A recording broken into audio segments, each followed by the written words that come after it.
Okay, we're back with Bookshelf Tour. We are, I think, number four, and I had to kind of semi-sort things so like it would be, I wouldn't be just be kind of randomly bopping. I kind of collated things, which is good because maybe my bookshelf will be slightly less chaotic next time I'm looking for a book. But it also kind of, well, I'll reveal to you what lessons I've caught this time around.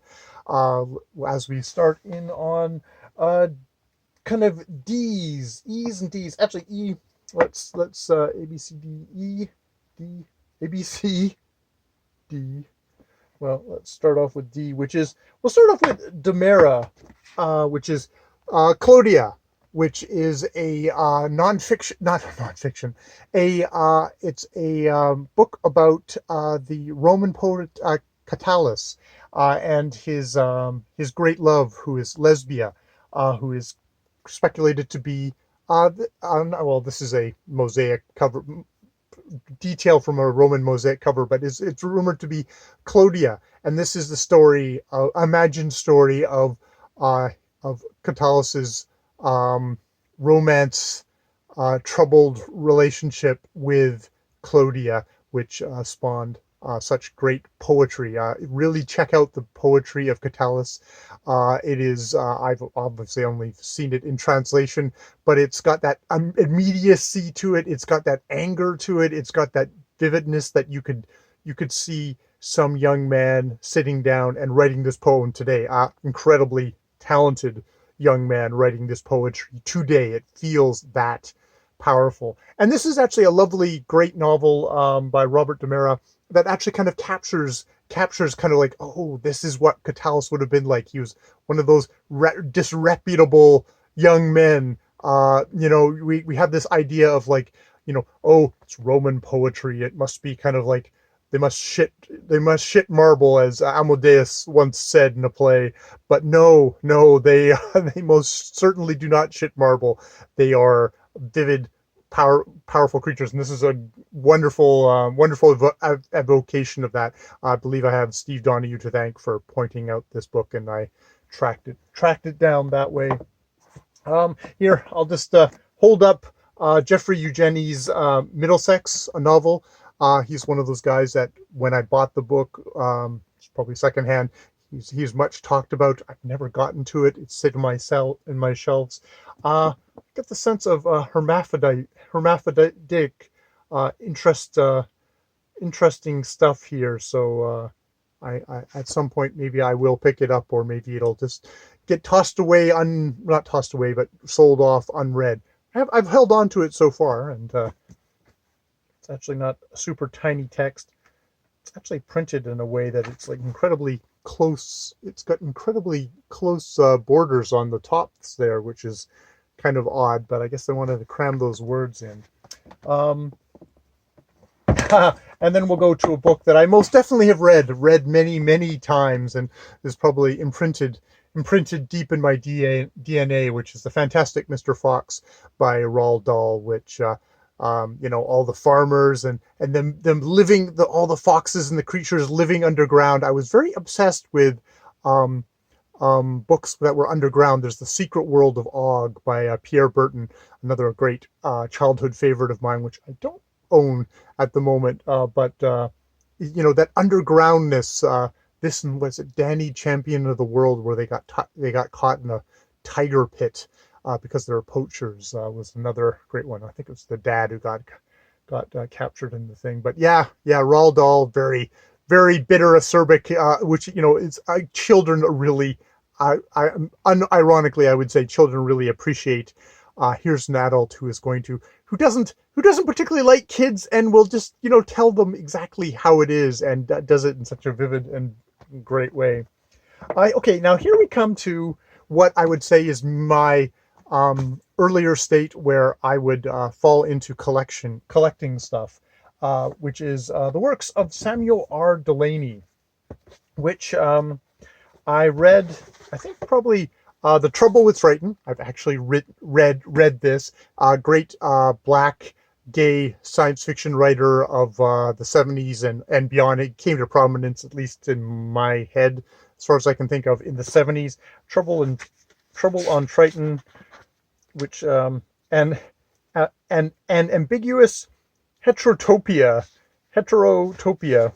interesting, which was originally published in, yes, first published in 1976, for Isaac Asimov, Jean-Marc Gamron, and Howard, Barbara, David, Danny, Jeremy, and Juliet Wise. Interesting, Isaac Asimov is there because so you get that kind of connection of he was the new wave of science fiction writers, replacing people, not replacing, but maybe finding different paths than people like Isaac Asimov, Robert Heinlein, that kind of a crowd. Arthur C. Clarke being another one, getting, I don't know, pushed out of the way, but it was just expanded into more kind of a social realms, which definitely is the thing. So I really love that, and I started picking up all sorts of things. I've got Edmund White, Samuel R. Delany, the Review of Contemporary Fiction, which I think is like, it's half essays on Delany and half on White. There might even be contributions by both White and Delany here. There's stuff there's articles here from Samuel Delany, but there's also other people talking about him. Never read it. And then, I collected a lot of Samuel R. Delany, and rather embarrassingly have probably not actually bloody well read any of it. So we've got here, let's do this. Dahlgren. I love the covers also. Driftgrass. I love picking up science fiction writers before they get respectable and have respectable covers. I like, oh, look at that, those ass cheeks. I love the kind of the old style paperbacks, which sadly enough, probably at this point, I probably don't want to even open them because I do have a cataract in my eye, and it's probably going to be rather hard for me to read them. These are books that I should just have a year of Delany and go through them, because I really enjoyed that one book of his. That one book of his.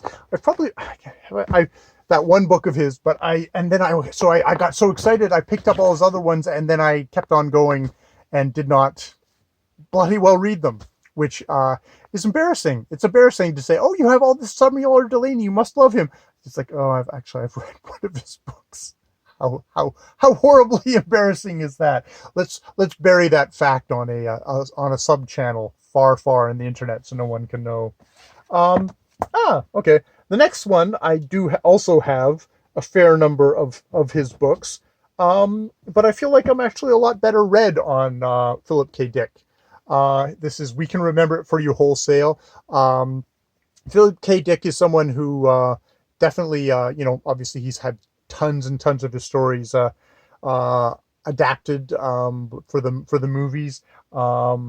We Can Remember You for You Wholesale, I believe, is the Arnie movie. The Arnie movie, that Arnie movie that then got remade with the Irish cutie patootie guy. God, which I can't even remember at the moment, and it doesn't matter because, hey, we're talking about Philip K. Dick. A really interesting writer now he is somebody who's almost a bridge guy, I feel like, between someone like Samuel R. Delany and the more old style nuts and bolts ideas man, because his prose style is probably pretty nuts and bolts, but his ideas go into a lot more kind of social, psychological areas. He's somebody who seemed to have a hard life, a lot of paranoia in his life. So yeah, and you find that in a lot of his books. Blade Runner, is a good example of that kind of. There's that paranoia, as well as just sort of ideas of, like, just basically what it is to be a human being, what it is to have a soul. Here's Cynthia, and then we get into books that I haven't actually read yet. Philip K. Dick and Roger Zeleny, Dus Zea. Philip K. Dick, The Penultimate Truth. Just some. I love these. Ubik, I actually have read, which is a rollicking mess pulp fun book. I do have a sweet spot for just pulp imaginations and Clans of the Orphan Moon. Yes, the mad satellite Earth dumped its psychotics on the moon of Alpha 3, then forgot about them. So yes, awesome stuff that way. Here, let's end off with some George Alex Effinger. Um, you know, one of these science fiction names I've heard about. I should really read the book, but I haven't yet. Again, Michael Flynn, Ethelheim. I've heard a lot about it. I should probably read the book. Haven't yet. Nah.